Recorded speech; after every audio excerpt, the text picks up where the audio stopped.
బట్టతలతో వరి అవుతున్నారా? Don't worry. కేహా స్కిన్ అండ్ హెయిర్ క్లినిక్ లో మోస్ట్ అడ్వాన్స్డ్ FUE టెక్నాలజీతో మీ బట్టతలకి శాశ్వత పరిష్కారం.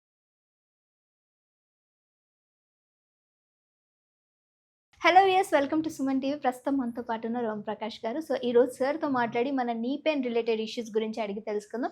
అలానే నీ పెయిన్కి సంబంధించి మనం అనుకుంటూ ఉంటాము ఎక్కువ నడవటం వల్లనో, లేకపోతే స్టెప్స్ ఎక్కి దిగటం వల్లనో, లేదా బరువులు ఎక్కువ మోయటం వల్లనో మనకి నీ పెయిన్స్ వస్తూ ఉంటాయని. కానీ మన ఫుడ్ ఇంటేక్ తీసుకోవడంలో ఏదైనా లోపాలు ఉన్నా సరే మన నీ పెయిన్ ఇష్యూస్ అనేవి వస్తూ ఉంటాయి. సో అది ఎలా ఉంటుంది, ఎలాంటి ఫుడ్ తీసుకోవాలనేది సార్ని అడిగి తెలుసుకుందాం. నమస్తే సార్. నమస్తే.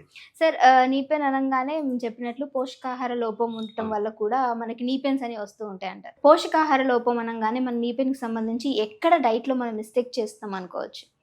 బేసిక్గా నీ పెయిన్ రావడానికి ఫుడ్ రిలేటెడ్గా ఇష్యూ తీసుకుంటే బ్లడ్ సర్క్యులేషన్. ఓకే, సో ఈ బ్లడ్ సర్కిల్లో గనక ఎప్పుడైతే నీ జాయింట్లో సాల్ట్ డిపాజిట్ అవుతుందో రైట్, అప్పుడు నీ పెయిన్ అనేది మొదలవుతుంది. అసలు నిజంగా చెప్పాలంటే, సింపుల్గా చెప్పాలంటే ఒక 1 మంత్ మీ టోటల్ ఫుడ్లో అన్ని రకాల సాల్ట్ అవాయిడ్ చేయండి.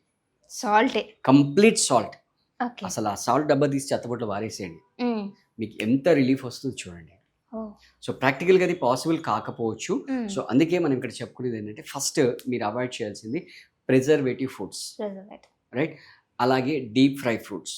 ఆ డీప్ ఫ్రైలో ఏమవుతుందంటే ఫస్ట్ సాల్ట్ వేస్తారు, మళ్ళీ టాపింగ్లో పైనుంచి గార్నిష్ చేసినప్పుడు మళ్ళీ సాల్ట్ వేస్తారు. సో అలాంటివి ఈ semi preserved foods, semi cooked foods ఇవన్నీ అవాయిడ్ చేసేసి, బెస్ట్గా చెప్పాలంటే మీరు కుదిరితే 2 మీల్ తినండి. లేదా ఒకవేళ 3 మీల్ తింటే కనుక ఆ 3 మీల్లో ఒక్కటి మాత్రమే కుక్డ్ మీల్ తీసుకోండి, right, which has some oil and salt. Remaining 2 meal రా తీసుకోండి. ఒక దాంట్లో వెజిటబుల్స్, ఒక దాంట్లో ఫ్రూట్స్ తీసుకోండి. మళ్ళీ వెజిటబుల్స్ టాపింగ్ మీద దానిపైన చిల్లీ పౌడరు, సాల్ట్ పౌడరు అలా డెకరేట్ చేయకుండా రా మీన్స్ రా కంప్లీట్లీ, రైట్. దాంట్లోనే ఇన్బిల్ట్గా అన్నీ ఉంటాయి. చాలా మంది రా తినలేనప్పుడు జస్ట్ స్టీమ్డ్ ఫుడ్ అంటూ ఉంటారు కదా సార్, అదే ఓకేనా? సింపుల్ లాజిక్ అండి.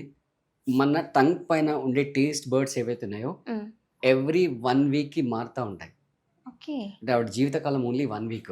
సో మీరు ఆ 1 వీక్ కష్టపడ్డారనుకోండి, ఇప్పుడు ఇవాళ మండే, నెక్స్ట్ మండే కల్లా కొత్తవి వచ్చేస్తాయి. ఈ మండే మెయింటైన్ చేస్తారనుకోండి, కొత్త వచ్చేవాడికి తెలియదు, మీరు ఏం ఫుడ్ ఇస్తున్నారు అనే విషయం తెలియదు, అవి హ్యాబిచ్యువేట్ అయిపోతాయి, రైట్. సో జస్ట్ మెంటల్గా ఫిక్స్ చేసుకోండి. అంటే మీకు ఏమి ఇష్టం, మీ ఫుడ్ ఇంపార్టెంటా, మీరు మీ పెయిన్ నుంచి బయటపడడం ఇంపార్టెంటా, అది మీరు డిసైడ్ చేసుకోవాలి.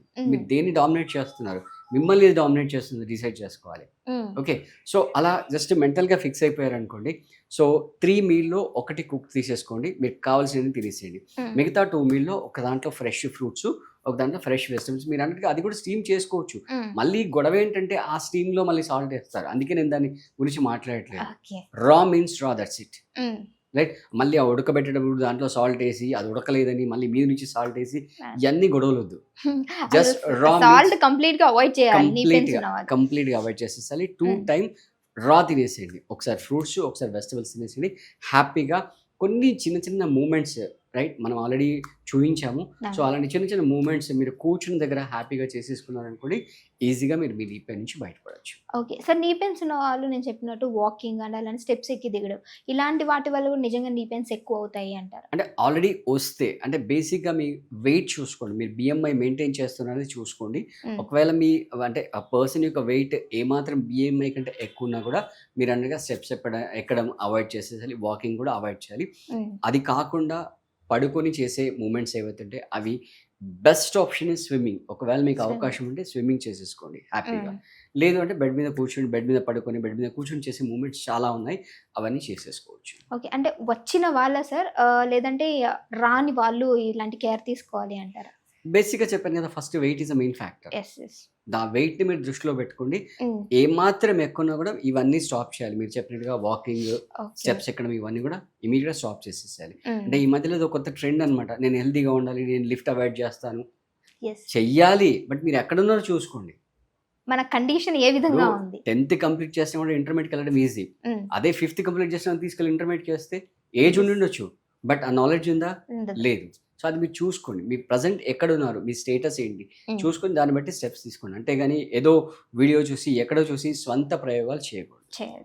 Okay. Thank you so much sir. Thank you. మంచి ఇన్ఫర్మేషన్ ఇచ్చారు. చూసారు కదా వ్యూయర్స్, మనకి నీ పెయిన్స్ ఉన్నట్లయితే దానికి సంబంధించిన ఫుడ్ ఏ విధంగా ఉండాలి, ఎలాంటి జాగ్రత్తలు తీసుకోవాలని చాలా చక్కగా వివరించారు. మీకు ఈ వీడియో నచ్చినట్లయితే please like and share and subscribe to our channel. Thank you.